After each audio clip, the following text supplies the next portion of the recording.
Ridha Allah subhanahu wa ta'ala adalah salah satu dari sifat. Nabi SAW mengatakan, laisa lil mu'min ayyudhilla nafsahu. Mukmin itu jangan sampai menghinakan diri. Sejarah hamba yang Allah sebutkan dalam Al-Quran, di antara tujuan besarnya adalah agar menjadi pelajaran. Assalamualaikum warahmatullahi wabarakatuh. Innal hamdalillah nahmaduhu wa nasta'inuhu wa nastaghfiruh wa na'udzu billahi min shururi anfusina wa min sayyiati a'malina. May yahdihillahu fala mudilla lahu wa may yudlil fala hadiya lahu. Ashhadu an la ilaha illallah wahdahu la sharika lah wa ashhadu anna Muhammadan 'abduhu wa rasuluh. Ya ayyuhalladzina amanu taqullaha haqqa tuqatih wa la tamutunna illa wa antum muslimun. Ya ayyuhan nasu taqu rabbakumul ladzi khalaqakum min nafsin wahidah wa khalaqa minha zawjaha wa batha minhuma rijalan katsiran wa nisaa'a.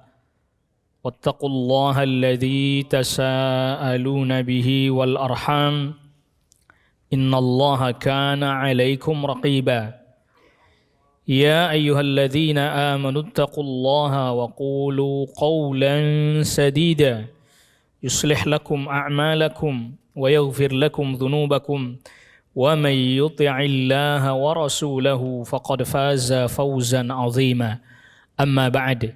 Ma'asyiral hadirin, ayuhal ikhwah, a'azzakumullah.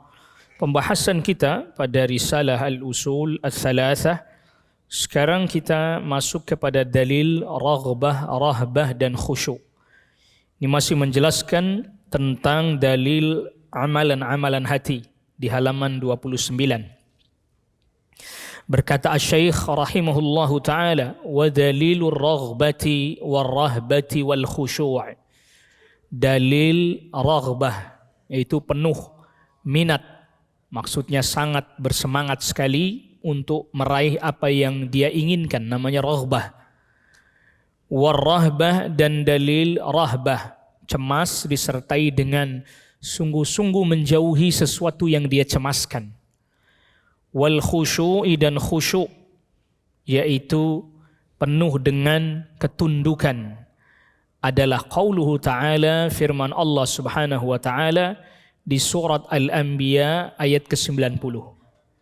Allah subhanahu wa ta'ala menceritakan tentang keadaan para nabi, para rasul. Innahum kanu yusari'una fil khairat. Mereka, para nabi, adalah orang-orang yang bersegera dalam mengerjakan berbagai macam kebaikan-kebaikan. Ini poin yang penting kita ingat. Dalam urusan kebaikan-kebaikan disegerakan sebelum datang penghalang-penghalangnya.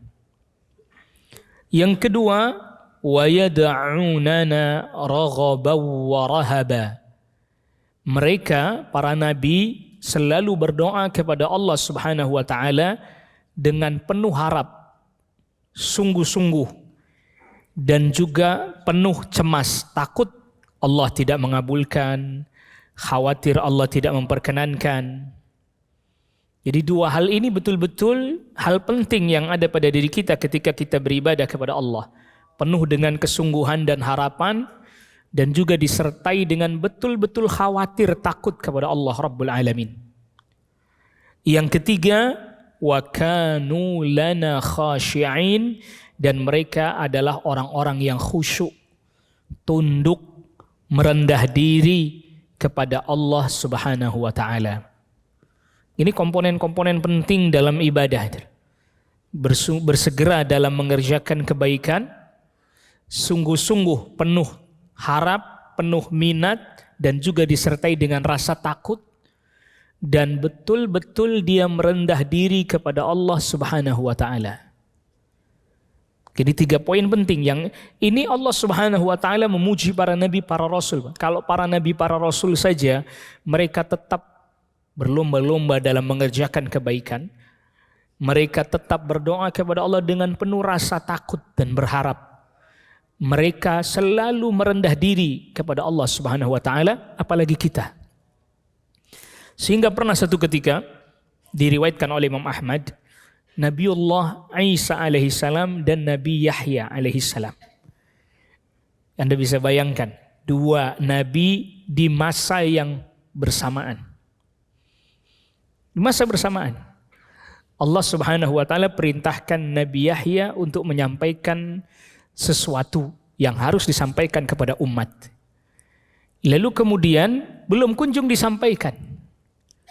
Kata Nabi Isa alaihissalam kepada Nabi Yahya, Anda yang mau sampaikan atau saya saja yang menyampaikan? Kata Nabi Yahya, jangan. Nanti menyebabkan datangnya murka Allah kepadaku. Nabi saja sangat takut kepada murkanya Allah. Biar saya yang menyampaikan, karena memang ini tugas saya. Jadi para nabi, para rasul, mereka saling berlomba-lomba dalam menuju kebaikan. Takut, berharap kepada Allah, dan penuh merendah diri kepada Allah. Tidak ada lantas kemudian. Jadi khusyuk berasal dari kata-kata merendah. Oleh karena itu Allah berfirman, wa khasya'atil aswatu lirrahman. Nanti pada hari kiamat suara pada pelan semua di hadapan Allah. Tidak ada yang berani bersuara keras. Jadi bersuara keras saja tidak berani. Suara agak keras dikit saja tidak berani di hadapan Allah. Itu disebut di dalam ayat wa khasya'at, suara wa khasya'atil aswat, semua suara pelan, merendah di hadapan Allah. Tidak berani keras, enggak berani diangkat suaranya. Jadi khusyuk itu adalah kerendahan, merendah pada Allah Subhanahu wa taala. Lalu selanjutnya wa dalilul khasyah. Di antara dalil khasyah, takut kepada Allah disertai dengan kecintaan dan pengagungan, yaitu firman Allah Subhanahu wa taala di suratul Baqarah ayat 150. Fala takhshawhum wakhshawni. Jangan kalian takut kepada mereka, takutlah kalian hanya kepadaku saja. Ini khasyah ini adalah rasa takut yang disertai dengan kecintaan dan penuh pemuliaan. Allah Subhanahu wa taala berfirman, "Innama yakhsyallaha min ibadihil ulama." Yang takut kepada Allah dari hamba-hambanya hanyalah yang berilmu. Kalau khasyah itu rasa takut disertai dengan kecintaan dan pengagungan, makanya mendekat. Khasyah itu takut tapi kemudian dia mendekat. Kalau khauf takut kemudian lari menjauh. Itu bedanya. Jadi kalau khasyah takut karena penuh kecintaan pengagungan, dia mendekat. Dia mendekat. Kalau khauf, dia takut, dia lari menjauh. Itu bedanya. Maka kita tidak mengagungkan, tidak memuliakan dengan penuh kecintaan kecuali hanya kepada Allah semata. Sebagaimana kita juga tidak lari dari sesuatu kecuali hanya kepada Allah, maksudnya dari azabnya Allah Rabbul Alamin. Wa dalilul inabah, dan dalilnya inabah. Inabah itu adalah kembali kepada Allah Subhanahu wa taala. Wa anibu ila rabbikum wa aslimu. Dalilnya adalah firman Allah Subhanahu wa taala di surat Az-Zumar ayat ke-54, dan kembalilah kalian hanya kepada Rabb kalian, wa aslimulah, dan berserah diri hanya kepadanya. Kembali kepada Allah. Jadi ada beberapa ungkapan di dalam Al-Quran. Misalnya ungkapan yang sering kita baca ketika ada musibah, inna lillahi wa inna ilaihi raji'un. Kita semua milik Allah dan hanya kepada Allah kita semua akan kembali. Nah, kembali yang dengan kata-kata raji'un itu maksudnya adalah kita semua nanti pada hari kiamat dikumpulkan semuanya di mahsyar, dikembalikan semuanya kepada Allah, dan segala sesuatunya dihisab oleh Allah Subhanahu wa taala. Itu yang raji'un itu tadi.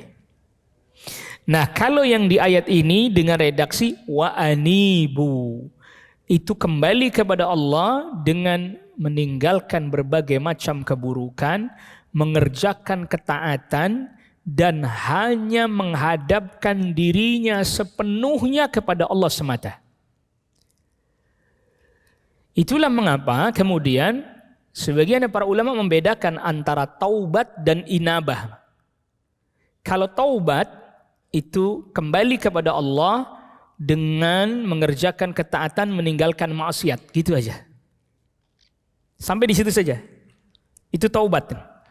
Tapi kalau inabah bukan hanya dia kembali dengan meninggalkan kemaksiatan, mengerjakan ketaatan, tapi dia hadapkan dirinya seutuhnya hanya kepada Allah semata. Ya, tidak toleh kanan, tidak noleh kiri lagi, tidak kemudian ragu lagi, bimbang lagi. Betul-betul sungguh-sungguh dia hadapkan dirinya hanya kepada Allah, dia serahkan dirinya hanya kepada Allah. Itu namanya inabah. Memang ini maknanya lebih dalam lagi dibandingkan taubat. Makanya kembali kepada Allah itu ada beda-beda maknanya. Kembali kepada Allah Subhanahu wa taala berbeda-beda makna. Tadi kalau raji'un, kembali kepada Allah, semua nanti dibangkitkan, semua nanti dikumpulkan di mahsyar, semua nanti dihisab. Taubat ini sekarang kita lakukan. Kalau raji'un nanti. Begitu juga wa ilayyal masir, hanya kepadaku tempat kalian semua kembali. Tempat kembali hanya kepada Allah. Namun ada kalanya dia nanti mendapatkan balasan yang baik dengan dimasukkan ke dalam surganya Allah Rabbul Alamin, atau dia mendapatkan balasan yang buruk na'udzubillah dengan dimasukkan ke dalam nerakanya Allah Rabbul Alamin. Kembali kepada Allah dengan menunaikan ketaatan, lalu meninggalkan kemaksiatan dan sungguh-sungguh. Ini poin penting. Jadi kesungguhannya luar biasa ini. Itu namanya inabah, bukan cuma taubat biasa. Inabah. Betul-betul dia kembali kepada Allah Rabbul Alamin. Dia kerahkan segenap kemampuannya, menghadapkan diri hanya kepada Allah, berserah diri hanya kepada Allah Subhanahu wa taala semata. Itu namanya inabah.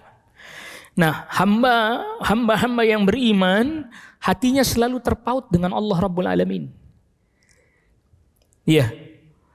Hatinya selalu terpaut kepada Allah Rabbul Alamin. Oleh karena itu, orang-orang yang hatinya selalu terpaut kepada Allah Subhanahu wa taala pun diistilahkan dengan awwabin.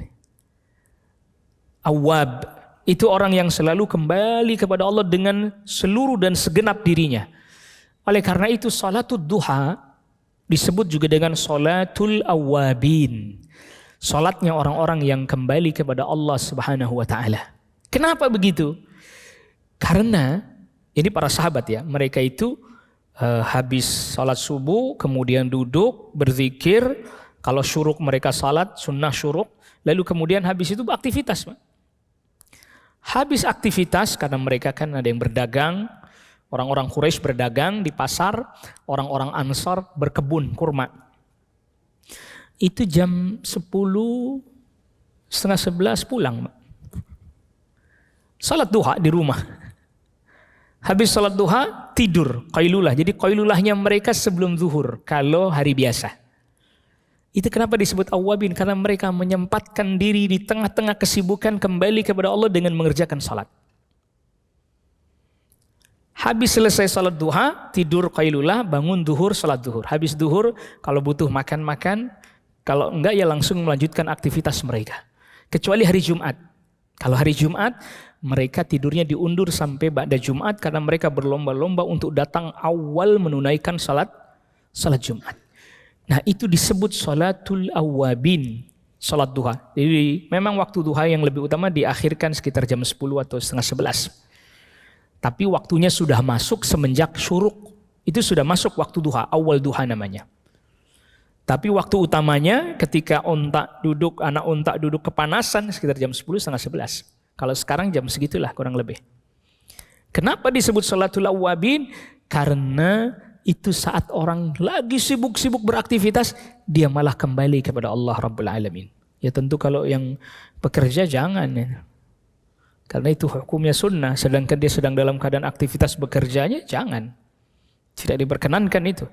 Karena memenuhi perjanjian, komitmen terhadap perjanjian wajib. Sedangkan duha sunnah. Jangan mengorbankan yang wajib untuk mengerjakan yang apa? yang sunnah. Tapi kalau misalnya kita sedang tidak itu tadi atau aktivitas kita luas lapang, tidak lagi dalam keadaan keterikatan dinas pekerjaan dan seterusnya, jam 10 dia salat duha, setengah 11 dia salat duha, istirahat sejenak, bangun zuhur. Karena Rasul sallallahu alaihi wasallam itu kalau salat zuhur panjang, Pak. Lama, Pak. Salat zuhurnya Rasul sallallahu alaihi wasallam itu lama. Berjamaah dan lama lagi. Sudah qobliyahnya 4 rakaat. Ba'diyah 2, yang muakkadah 2. Tapi kalau mau tambah lagi 2 lagi jadi 4. Itu sampai pernah ada sahabat sudah iqamah, dia berdiri mau ikut bergabung salat, ternyata hendak buang hajat. Tidak boleh diundur kalau sudah begitu kan, baru mau mulai salat. Akhirnya dia pergi, dan di zaman itu buang hajat tidak kayak kita, dekat masjid sini hanya ke situ ada toilet. Dan dia harus pergi ke tempat yang jauh dulu, nggak kelihatan orang di padang pasir, cari dataran yang agak rendah gitu, sehingga dari belakang hanya mungkin kelihatan kepalanya saja. Tubuhnya tidak kelihatan, dia jongkok. Selesai itu buang hajat, istinja, balik lagi ke masjid, Rasul sallallahu alaihi wasallam masih berdiri di rakaat pertama. Padahal itu sholat zuhur, bacaannya tidak kedengaran, tidak dijaharkan. Lama sholat zuhurnya Rasul sallallahu alaihi wasallam. Maka terkadang seperti di Masjid Nabawi, di Masjidil Haram, kadang sholat zuhurnya lama juga ada. Sudah nunggunya lama, sholatnya pun lama. Kita kadang udah baca 3 surat pendek masih belum rukuk, Pak. Kan kita biasa bacanya surat pendek lah ya. Kuliah, kulhu, itu sampai udah kul a'udzu birabbil falaq, udah kul a'udzu birabbin nas, masih imam enggak sujud-sujud, enggak ruku-ruku. Ya mungkin imamnya bacanya panjang, kita aja yang bacanya pendek, habis ya hafalnya itu gimana lagi. Kadang juga begitu lama. Jadi salat zuhur lama dan betul-betul dinikmati betul salat zuhur itu. Ya karena memang mereka di zaman itu bukan orang-orang yang terkait dengan jam bekerja dan seterusnya. Ya tadi yang dagang ya kapan mau buka gitu. Yang berkebun juga gitu. Maka kenapa kemudian disebut dengan salatul awwabin, salat duha? Itu karena disebabkan itu. Sehingga ada satu riwayat ini dikuatkan oleh sebagian para ulama. Doanya salat duha itu, Allahumma ghfirli wa tub alayya. Udah itu aja, Pak. Allahumma ghfirli wa tub alayya. Ya Allah ampuni aku, terima taubatku. Itu doang. Enggak yang panjang itu yang kadang sebagian kita udah terlanjur hafal yang panjang itu kan. Yang ternyata ada itunya, ada apa? Money laundry-nya doanya itu. Lah itu yang wa in kana haraman fatahhirhu. Ya Allah kalau seandainya rizkiku haram maka sucikan. Itu kan minta dibersihin nggak bisa, Pak. Ya kalau haram ya jangan diambil, bukan diambil terus minta Allah sucikan, money laundry itu ntar. Bisa ada doa minta Allah money laundry. Allahumma inna duha'uka wal baha'uka dan seterusnya itu. Dan di situ ada redaksinya.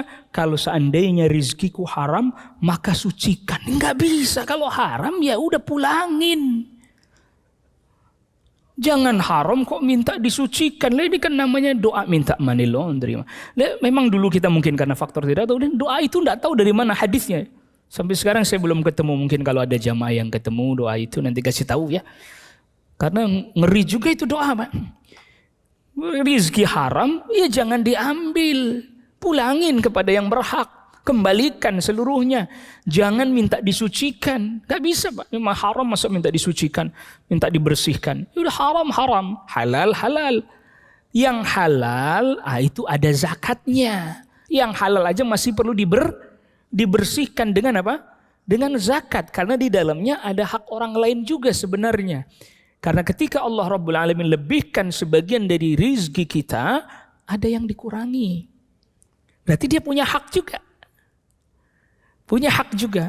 Jadi kalau yang halal saja perlu dibersihkan, lah yang haram nggak bisa dibersihin, nggak bisa disuciin. Ya pulangin, keluarkan, orang bukan haknya. Dan itu juga yang sering kali difahami sebagian orang kan, sholat duha dianggap sebagai supaya rezekinya apa? Lancar. Allahu a'lam, tidak ada itu dalilnya. Yang ada dari salat duha itu adalah salat orang-orang yang kembali kepada Allah.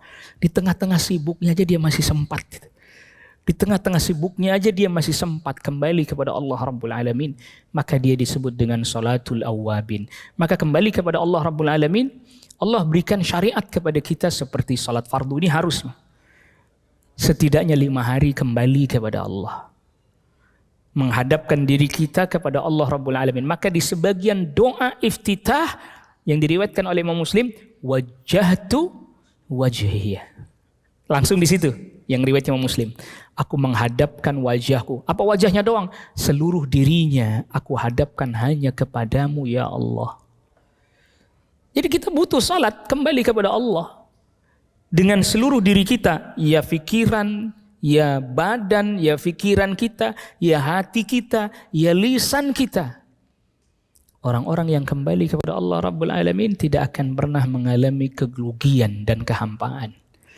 Dia akan mendapatkan ketenangan, ketentraman, karena itu kebutuhan fitrah kita selalu kembali kepada Allah dalam setiap keadaan dan kondisi kita. Wallahu ta'ala a'la wa a'lam wa sallallahu ala nabiyyina Muhammadin wa alihi wa sahbihi wa sallama tasliman katsira. Subhanakallahumma wa bihamdik asyhadu an la ilaha illa anta astaghfiruka wa atubu ilaik. Wassalamualaikum warahmatullahi wabarakatuh.